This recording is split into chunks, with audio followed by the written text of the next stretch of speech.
আসসালামু আলাইকুম, সবাই কেমন আছেন? আমন্ত্রণ জানাচ্ছি আমার চ্যানেলের আরেকটি রান্নার ভিডিও দেখার জন্য। ঈদ আয়োজনে আজকে আপনাদের জন্য নিয়ে হাজির হলাম বাসায় খুব সহজেই বিয়েবাড়ির স্বাদে কীভাবে রেজালা তৈরি করতে পারবেন তার রেসিপি। এভাবে যদি বাসায় রেজালা তৈরি করেন, আপনারা বিয়েবাড়ির স্বাদ, গন্ধ এবং রেজালাতে যে ক্রিমি একটা টেক্সচার থাকে তার সবটাই পাবেন। চলুন তাহলে কথা না বাড়ি দেখে নেওয়া যাক। আজকের এই রেজালাটা রান্না করার জন্য আমি হাড়, চর্বি সহ গরুর মাংস নিয়েছি 1.5 কেজির মতো। চেষ্টা করবেন হাড় এবং চর্বি সহ নেওয়ার জন্য। চুলে একটি কড়াই বসিয়ে আমি তার মধ্যে আধা কাপ তেল দিয়ে নিব।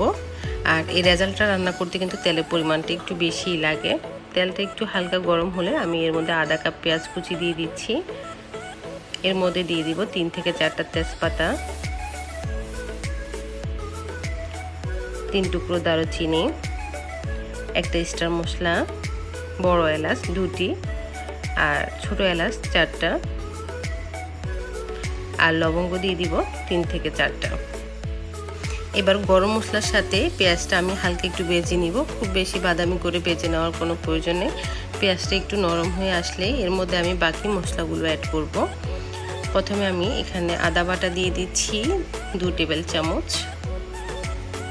রসুন বাটা দিয়ে দিচ্ছি 1.5 টেবিল চামচ, জিরা 1.5 টেবিল চামচ,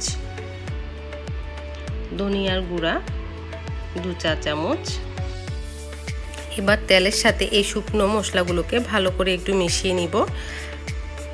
1 মিনিটের মতো মিশানোর পরে আমি এর মধ্যে কিছুটা পানি দিয়ে দিচ্ছি 1/4 কাপের মতো। তা না হলে মশলাটা কিন্তু নিচ থেকে পুড়ে গেলে মাংসের গ্রানটা ভালো আসবে না। এর মধ্যে গুঁড়ো মরিচ দিয়ে দিচ্ছি 1 টেবিল চামচ, হলুদ দিয়ে দিচ্ছি 1 টেবিল চামচ, লবণ পরিমাণ মতো। সবগুলো মশলা দেওয়া হয়ে গেলে আমি মশলাগুলোকে 5 মিনিটের মতো ভালো করে কষিয়ে নিয়েছি। তারপর আমি এখানে গরুর মাংসটা অ্যাড করে দিচ্ছি। আর গরুর মাংসটা কিন্তু আগে থেকে ধুয়ে ভালো করে পানিটা ঝরিয়ে নিতে হবে। এবার মাংসটাকে ভালো করে মিশিয়ে নিচ্ছি মশলার সাথে।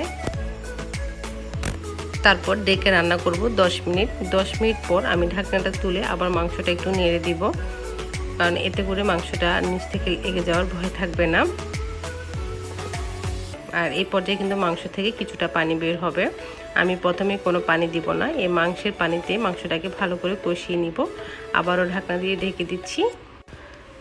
5 মিনিট পর ঢাকনাটা তুলে আবারও একটু মাংসটা নেড়ে চেড়ে দিব। আর এই পর্যায়ে কিন্তু দেখুন মাংসর থেকে যে তেলটা, সে তেলটা উপরে উঠে এসেছে। এই পর্যায়ে আমি এখানে গরম দুধ ব্যবহার করব। আপনারা চাইলে এখানে গরম পানিও ব্যবহার করতে পারেন, তবে দুধটা ব্যবহার করলে টেস্টটা একটু ভালো আসে। আমি এখানে 2 কাপ পরিমাণ গরম তরল দুধ ব্যবহার করেছি, তবে এখানে গরম পানিও ব্যবহার করা যাবে।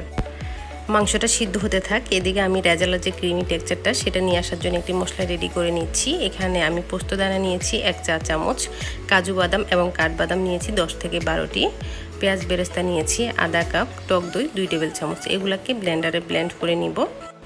চাইলে পাটাও বেটে নেওয়া যেতে পারে। তো ব্লেন্ড করা হয়ে গিয়েছে। আমি সরাসরি মাংসের হাঁড়িতে এটা ঢেলে দিচ্ছি।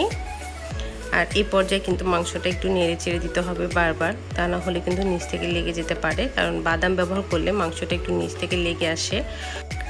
নিচ থেকে লেগে গেলে কিন্তু মাংসের টেস্টটা ভালো আসে না, তো সেদিকে খেয়াল রাখবেন। এবার ডেকে দিচ্ছি আরও 10 মিনিটের জন্য।